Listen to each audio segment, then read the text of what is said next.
Hello, everyone, and welcome back to Who You'd, an unofficial Doctor Who watch along podcast. My name is Ben. I have only seen Doctor Who from season one of Classic Show till now. I'm here with my co host Cam, mostly a new Who guy who's filling in his classic Who knowledge. Is that accurate? Yeah, but I wouldn't say I'm just a new Who guy because it's like I would say I watch more classic Doctor Who than most people would say that about, if you know what I mean. There's still some blind spots, but I've seen at least I would say 25% of the things that we have, which is still a lot because it's a lot of Doctor Who. Yeah. But yeah, how you doing today, Cam? So I haven't discussed this, Ben, but I got last year I got a Keychron keyboard, right? Mhm. I got in particular, if somebody is curious, a K4 Pro. Is it very clicky? I love this. It's a clicky, it's a brown switches. Ah. I love this keyboard for the past year that I've had it. Just recently, in the past 2 or 3 months, though, I've been having connectivity issues. It's a wireless keyboard as well, but I've been mostly using it wired, right? Because of latency. Like you don't want to play video games with a wireless keyboard. Of course. So I had some issues with connectivity in the past 2 or 3 months where it just wouldn't connect to my computer. I switched out the cables and I realized, so I don't know how or why. I found the fix was to plug another keyboard I had, and then all of a sudden the keyboard side connectivity issue was gone. So I was like, okay, no idea why that's the case, but I'm gonna not argue because now the keyboard's working again, right? Mhm. Yeah, that fix was no longer. I've tried everything. I've tried different cables. I've tried different. It's USB-C, so I don't have really a lot of USB-C ports on my computer. So I have tried different adapters. I've tried also just USB-C, just to USB-C. That didn't work. I've tried connecting it via USB extender or a USB dock, or just directly connect to the computer. Nothing's working, man. So you know what, Keychron? I'm gonna have to say goodbye to you, even though that it just suspiciously died right after the warranty period ended. Do you think it's mechanically faulty, or is there some software thing going on that's making it so it can't connect, like on your computer side of things? I have tried a different computer and it also didn't work. So I have also troubleshooted that. And also, like I said, well, actually, I don't think I said it, but like another other keyboards work. So it's not my computer issue if other keyboards work, really. Yeah. But also, like I said, I did make sure of that, Ben. I said, hey, I'll try with another computer, and that didn't work as well. I also like you can factory reset this keyboard. And I did that, and it's not nothing, Ben. I'm saddened because I do love the feel of the keyboard. It's a great feeling keyboard. But now I'm coming to my other as a Corsair keyboard. I'm going back to the name brands instead of the boutique keyboard brands. I know some people, if any keyboard fanatic listeners are out there, they're probably shaking their heads going, why did you do that? Well, I had a Corsair keyboard that lasted me 6 years, and then this Keychron lasted me one. So I'm going to go to the one that lasted like 6 years, you know? Yeah, even if it isn't as nice. But, anyways, Ben, that's a lot of keyboard talk. I don't know how much you're going to be able to edit that. Yeah, a little bit. Gotta give some reason for people to click away. But how are you doing today, Ben? I'm good. It's my birthday tomorrow. Oh my God. I'm gonna be the tender old age of 24, and I have already received one present, Mm. which is a kayak. Wow. How far are you from a body of water? Uh, is it, I don't know. Well, with someone that owns a kayak should probably know that answer, Ben. This was very sudden. Probably, I think there's one in like Vermont, like Mm, 20, 30 minutes away that I could kayak. mm. I had a couple opportunities in Boy Scouts to do kayaking, and I really enjoyed it at those times. So we'll see if I still like it. I haven't kayaked in like 8 years. Gotta invest in I know they make pools like for like people that train. So maybe you can get spend thousands of dollars on one of those pools that you can just row all day on the kayak. Ooh, probably won't do that, but it will be good exercise. Probably build that upper body Oh yeah, strength. most definitely. So that'll be fun. But we're not talking about kayaking today. Today, we are talking about Doctor Who, specifically the season 18 episode Warrior's Gate, broadcast between January 3rd through January 24th, 1981, on BBC One, This was written by Steve Gallagher, who would go on to write Terminus, a season 20 story. But it's mostly when I looked on Wikipedia, I think it said that he was mostly a novel writer In general, or for Doctor Who specifically? in general. I don't. He has this. That's his only two Doctor Who stories. I think it was very few TV credits as well. I see. This was also directed by Paul Joyce, who this is his only credit, period, it seems. Produced by John Nathan Turner, of course. So, Cam, what did you think of Warriors Gate? It's very interesting. There's no other Doctor Who story like Warriors Gate. I think that it's very much independent in that way, especially for classic Doctor Who. That like classic Doctor Who has never, like it will ever go this surreal and this like it has some very memorable imagery. I was looking at like the YouTube comment page for this episode because if you're not aware, the BBC has been premiering a lot of the classic Doctor Who's on YouTube. And that's how I watched this episode. So I was looking at the comments and like a lot of people were talking about how like the imagery really stayed with them from a child to adulthood. And I can 100% understand that if you saw some of the imagery in this story, it would stay with you for a long time. And I think that it has to be given a lot of credit because of course, the budget limitations, that the fact that they were able to create such vivid imagery that's so surreal on such a shoestring budget is really impressive.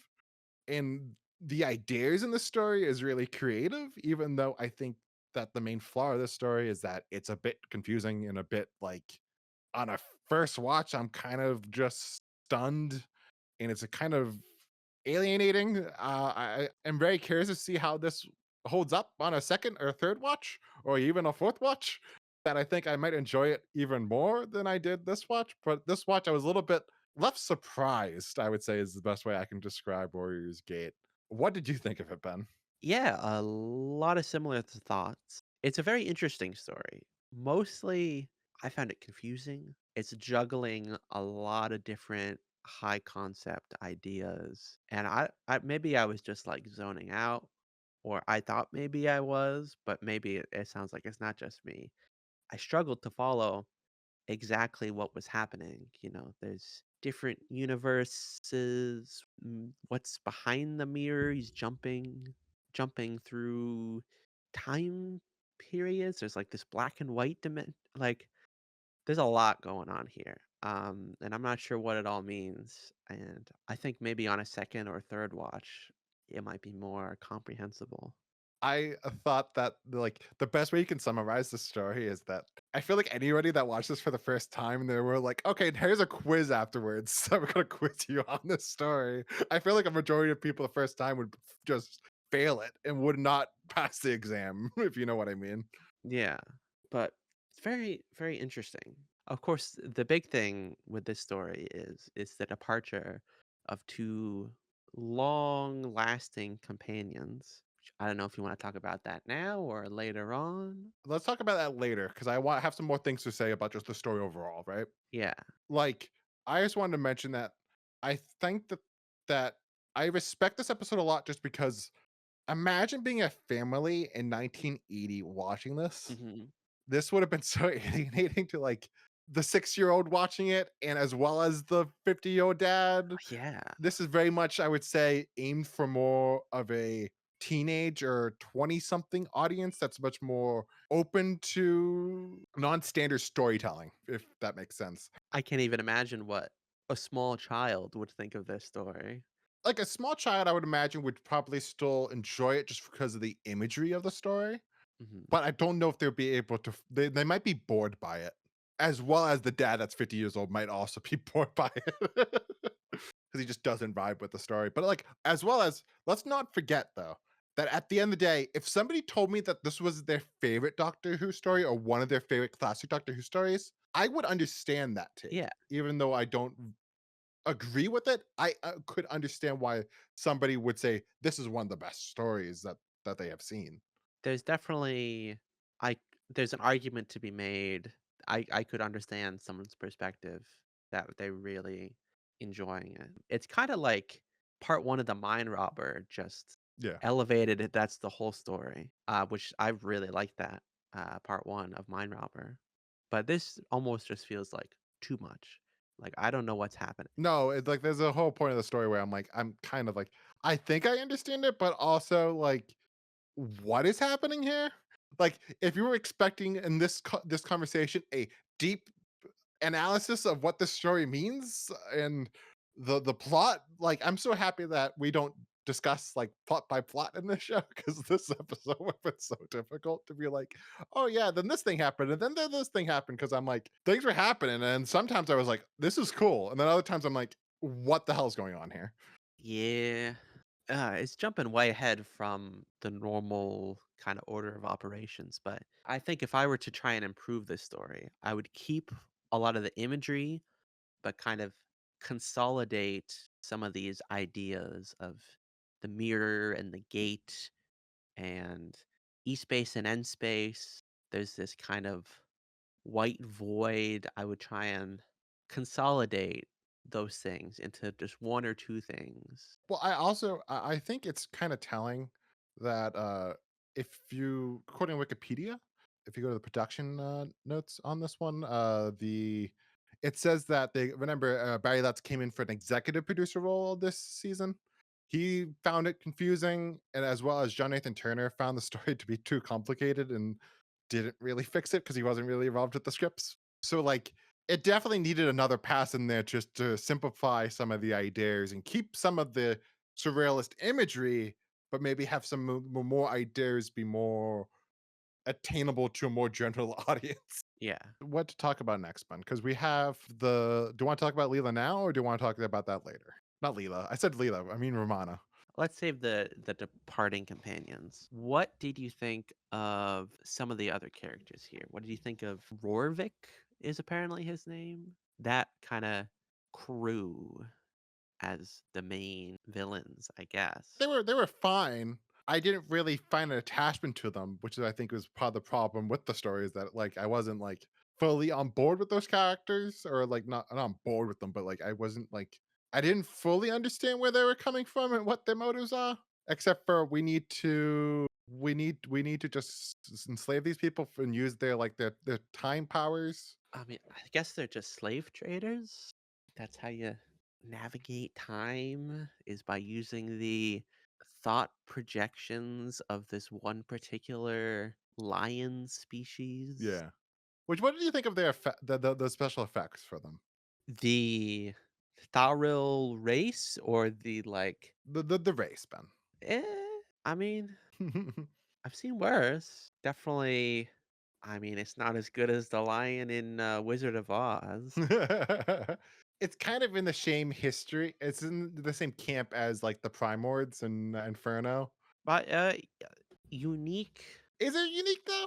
It's the idea is unique, but the design of it, I think the design of it very much tells it's very classic Doctor Who design of just like, oh, what should this race look like? Oh, we have this makeup that can just make them into a lion. Oh yeah, let's just make them into a lion. Yeah, I mean, it's different. Look, I mean, it's new. It's different for Doctor Who ish. Yeah, I don't know. They're fine. What did you think of? I like the idea of them and just like that whole from what I gathered from the story is that the whole idea of them being like powerful and then turning to be like in but like that power turning them into like the slave race. Like that stuff is really interesting. When I wish that was kind of more explored more. And like we said, if that was more explored more in a less confusing manner, that would be great. But even now, even me saying this, I'm like, am I getting this 100% correct? Am I getting this right, Ben? Is what I got out of it correct? Because that scene in like part 4, Yeah, it's in the I think past. was like in the Yeah, past they to were the when ones in they had power. slaves, and then there are these like robot guys that came and they t- reversed the Yeah. turned the tables on them, and now they're the slaves, and now they gotta free them all with Romana's help. Yeah, I don't know. Like we said, there's a lot going on, and it's a little bit hard to follow. How do you feel about Adric now? What's your thoughts on Adric? Was he really in this episode? He was. Most of it was him wandering around in the void. But, like, definitely this is in the camp of, "Oh, we have a companion, what should we do with them? Let's, like, let's just not really use him because I don't wanna write for this character." Yeah, aside from he like saved the doctor at the end by saying, "I have this gun Yeah. now." He definitely feels like a late addition. Personality wise, I didn't think he was as obnoxious as his State of No. Decay self, But but still not like super likable. like, that's also just in because he's not in the story as much as Stay in the K. Yeah. Like, he's just like, I have really little to say about him because him and K9 aren't really present for the majority of the story, I would say. But yeah, what did you think of K9 this episode, Ben? I'm gonna reverse the tables on you. I'm gonna ask you that question now Ooh. for the last time for like for a long time. He's broken, malfunctioning for the majority of this. So he was pretty much the sole source of humor, and I thought he was kind of funny. Seeing him or I guess roll backwards and talk gibberish was kind of funny. I would put it more in the amusing camp. Not funny, but amusing. Humorous is what I would say. And this is it for him. This is the end of the line for K9 Mark II. Real quick, mini retrospective. What are your thoughts about K9? I know K9 or K9 Mach 2? K9 Mark II. Did we do the same thing for Mach 1? I think we jokingly did like a tiny baby spiel. What do you well, like? Honestly, what do you think is better, one or two? 2, I think. It's one because I'll say you this right. I think two it definitely improved in season 18, but season 17's two is just unbearable. I hate that new voice actor and like Yeah, him in Nightmare of Eden and what's the other one before that? A Creature from the Pit. Do you not remember how annoying K9 was in Creature from the Pit? but we have the dog whistle now. That's the main new thing with K9 Mark II. K9 Mach 2 peaked when he killed himself by going into the going into the not the river, the ocean. Yeah, I mean, you're probably right. Season 18 K9 is probably the best that Mark II has been. Yeah. Because like I would say the best episode of K9 is probably Stones of Blood. Yeah, he was good there. Or even like his first episode of Invisible Enemy is not the worst episode of That's K9. Mark 1 No, but though, I'm not just Mark saying, 2. well, Same is oh no. Stones of Blood is 2. I forgot about that. Forgot season 16 is part 2 as well. Yeah, It's interesting. Mark 1 we only have for like 5 episodes, and then Mark 2 for the rest of the time. So there, He stays behind with Leela. maybe 2 is the better one. Because I mean, Mark 1, we have Invisible Enemy. Yeah. That's the debut. He gets to be mostly a gun with Leela. Image of the Fendal, which is there K9 in that one? Or is K9 just like in the TARDIS? He's there, but he's not in the story. I think he plays is that the one he plays chess with K9 in, if I remember correctly? It's like the beginning, the end. That was Sunmakers. Oh, no, he just fixes K9. That's all it is. See, Sunmakers is the chess match. Yeah. So that he was good. He was fine in Sunmakers. Underworld, Ben, let's not go through every episode and how they use you K9. got to break down every. What's your favorite K9 Mark 1 episode? It's probably I would say it's probably the Sunmakers at the Yeah. chess pot. The chess pot is probably the best part about Mach 1. But yeah, no more K9 Mark 2. But K9 Mark 3, though, that's get hyped. It's a common. Very soon. Mm. Too bad you got spoiled. You were too bad you were like, "Oh my god, it was actually Mach 1 all along." But yeah. The other companion that it departs this episode, uh, Romana Viratraluna the But second. before we go on to her, I just want to point out that it is very funny that all of Tom's companions, except for the last couple, which is really like no a lot not a lot of people season 18 companions would call them Tom's companions. Like they're more Peter Davison's companions, if you know what I mean. But all of them they all get their own K9s, Ben. Except for Harry Sullivan doesn't get his K9. Do you think Harry feels left out that he didn't get a K9? Damn. Yeah, so yeah, I guess Sarah gets her own K9. Leela does. Romana does. I will say, there's a Big Finish audiobook that came out recently. Smith and Sullivan. Mm. Sarah Jane, Harry Sullivan with Mm. K9. So Harry gets to meet K9. Don't worry. He doesn't just get his own K9 though, sadly. So Romana 2 Cam. How was she this episode first? Fine. There's nothing really negative I can say about her, but there's nothing really too much positive I can say. She's just kind of there. She does a good job. There's nothing really that I don't think they don't do a good job with her. She's mostly, from what I can remember, she got kidnapped by them and try to got enslaved by them and try to use her as a time navigator or whatever the hell. But like Yeah. that's the only thing I can really remember about Romana. And of course, there's the pot four cliffhanger when she saves Tom. Kinda. I think that's what happened in that scene. Does she? Yeah, she kinda, like she goes up to him. But it's not like I don't know, Cam. I mean, she goes up to him and then they're no longer at the banquet. They're in that room with Rorvik. But, like, if they stayed at Whether it she caused that to happen or if she was just also there, I couldn't tell I think you. she saved him by doing something, be not be in that time, and because they were gonna die if like, those robots were gonna come in and just kill everyone. They were in there for to do some shit, Ben. Yeah. Good for her, I guess, if she did anything. But what do you think of Romana personally in this episode? Yeah. I would say, like a lot of her tenure, she was good. Not exceptional, but she's given a competent performance with the script that she's given. I do like her departure scene with Tom. Just wish it was a little bit set up more of like because they like it's set up like it's been set up since like full circle that she's like I have to go back to Gallifrey, but like And I don't want to. I wish that there was a little bit more there of being like you know Yeah. of just like it feels it's very sudden that she's like I'm gonna go with them goodbye. Yeah. She's like, I gotta make my own decisions, Doctor. So you're gonna stay in this void that's about to explode? Okay. But I think I don't know how it is compared to Sarah, but I feel like this was Tom at his saddest, maybe. Definitely he was sadder than Leela. Oh no, the saddest Tom will ever be will be fucking Sarah Jane's one. That one is just heartbreaking. Tom is Yeah. genuinely like is depressed that Elizabeth Sladen is leaving. But this is his wife. But he's also he's just out of he's even in this story, which I don't think he does a bad performance, but I'm like he's still clocked out. He's still like my cot's punched. Yeah.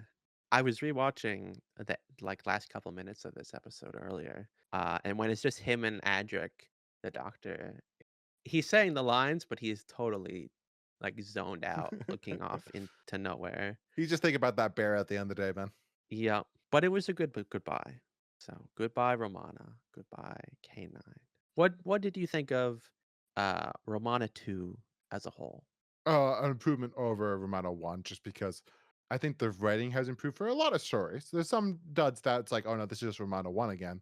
But you have some gems in there, especially the Douglas Adams one. And I think there's a couple of even episodes in season 18 that she wasn't the worst and much more, at least an improvement over Romano 1 stories in Key to Time.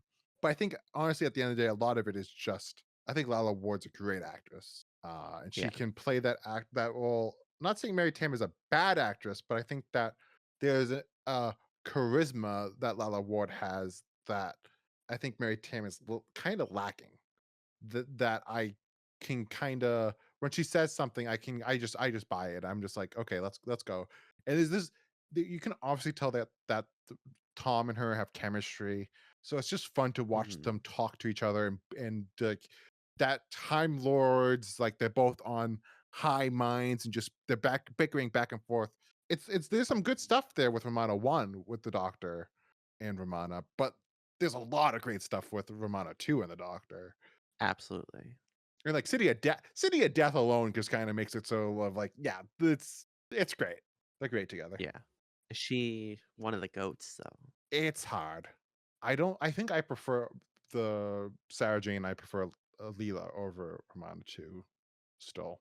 For Leela over her Yeah. even. Because Leela has like she has so many great episodes of in season she has those two great ones in season 14 and then she has even a couple of great episodes in season 15 that she's really great in the episode itself. Even if the episode is bad, she is still really fun to watch because she is just takes so much action. Yeah, Where sometimes Romana doesn't take as much action as Alila.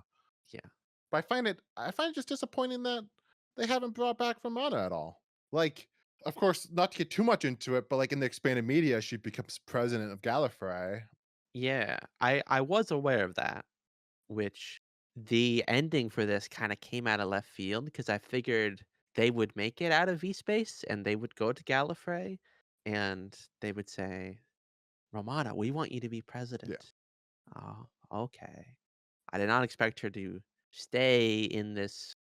I don't even know what you call the space, but I'll just say the gate between E-Space and N-Space. Yeah.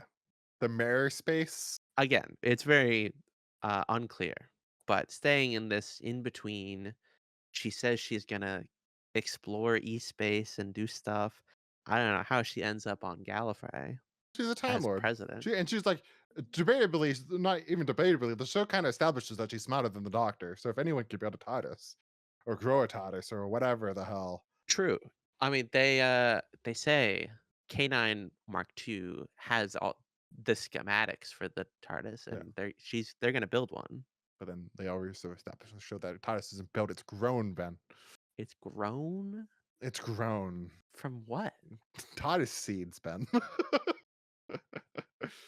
Interesting. I guess the TARDIS is a kind of being. Yeah, I might be wrong, but I swear that they did say there is something line to like that. I know. I like. I forget where they particularly say it, but I believe there is there is a line that Yeah, there's like a season 15 episode where Tom was like, I think maybe it is even with like Leela saying like he calls the TARDIS to her, and he kind of goes into like, she's alive. She has the telepathic circuits. yeah. Interesting. I will look forward to further information. Um, anything more to say? Not really. It's just it's a cool story that has like some really cool moments, but as well as I think we both were on the same page of it's very confusing. Yeah. But like I'll say this, I'm gonna rewatch this again at some point because I'm gonna want to see how this holds up in a second watch or a third watch. Yeah, I would be interested. It definitely wasn't unenjoyable, just a little obtuse. Yeah. What then would you say is the best special effect here? Ooh. I would say I like the model work. The gate is really cool, and kind of the white void is well done. Yes, I there's a way that that white void wouldn't look as good as it does. It's shocking that it looks as good as it does. And it still looks a little bit janky, but it's a best case scenario for that effect. Yeah, It looks way better than something like Underworld, you know? of course. But I would say like I would say the best special effect, like it's hard to even call it an effect. But I love the cutting of that part 3 cliffhanger.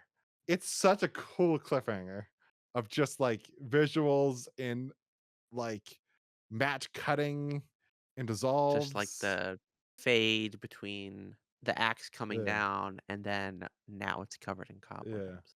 It's cool. That's neat. I dig that.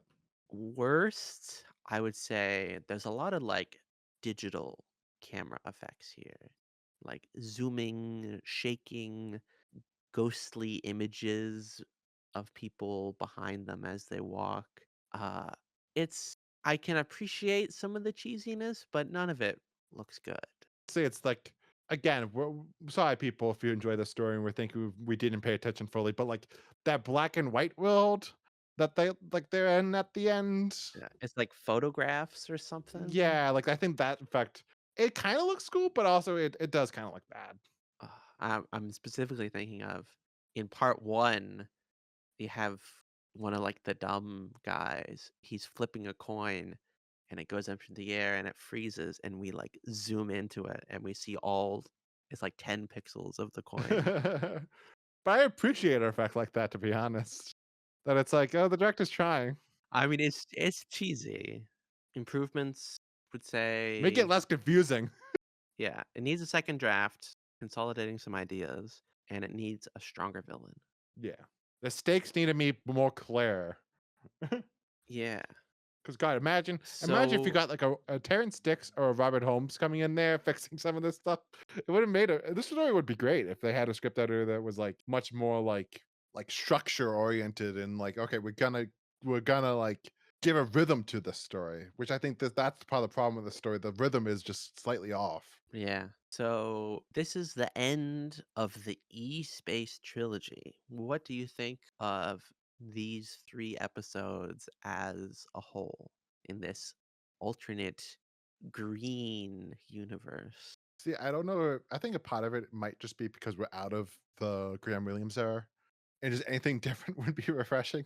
But I would say I liked all three of these stories, and if we got a whole season of stories like these, I wouldn't complain. That if Doctor Who was like this every week for like a season, I would be happy.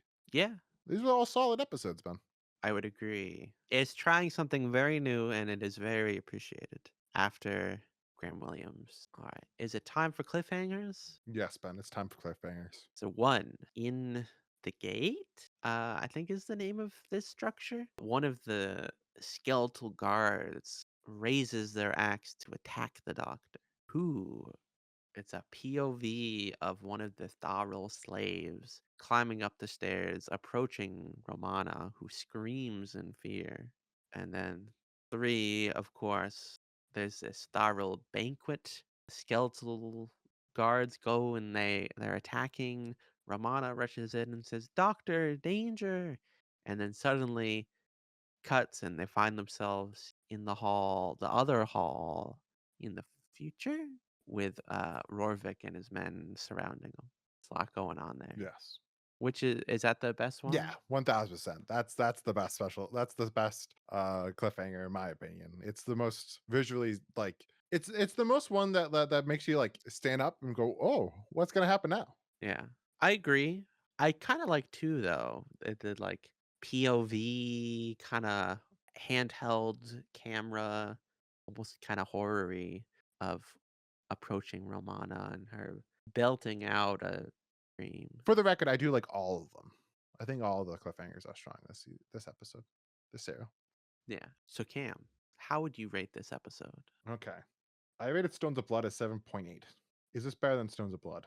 I think I prefer Stones of Blood slightly to it. So I think I gave Android Invasion a 7.7. I think that's fair. I think it's on par with Android's Invasion. So I'm going to go with 7.7. Not bad, but I don't think it's great. I think it's just like a in between that okay to good state, which is what I would rate a 7.7. Yeah. I think I'm gonna rate it one lower. Like it's ambitious, but it needs some more refining for me to really. I mean, I it's good. I like it, but needs some work still. Yeah. So that's an average of 7.65. Talking about the polls, Doctor Who magazine does a poll periodically ranking all the episodes for each Doctor. Most recently, this happened in 2023, at which time Warriors Gate rated number 16 out of 41, up from 2014, where it ranked 22nd. 2009, it was also ranked 16th, and in 1998, it was rated 14th. So it is in the 2010s, low opinion, and it went back up to what it was, which is interesting. And then 2014, last time they did a full poll, it ranked number 115. Above it was the Pirate Planet, and below it was Robot. Interesting. In 2023, it reversed. Now this is better than Pirate Planet. Interesting. But what's above this? State of Decay. All right, I would say that's fair. That's how I think I rated it basically. Yeah, good story. Next week, we're getting close, Camp, Ooh. close to the end with Keeper of Traken. Anthony Ainley, he's coming, boy. He's coming. He is as Tremus. Yeah, because this episode's gonna be mostly. I think the actor's name is Jeffrey Beavers, if I remember correctly. Yep, because spoilers, there's the master, Do do do. the Decayed Master for this one. Yeah. Have a wonderful rest of your day. Have a good night, everyone. Peace out.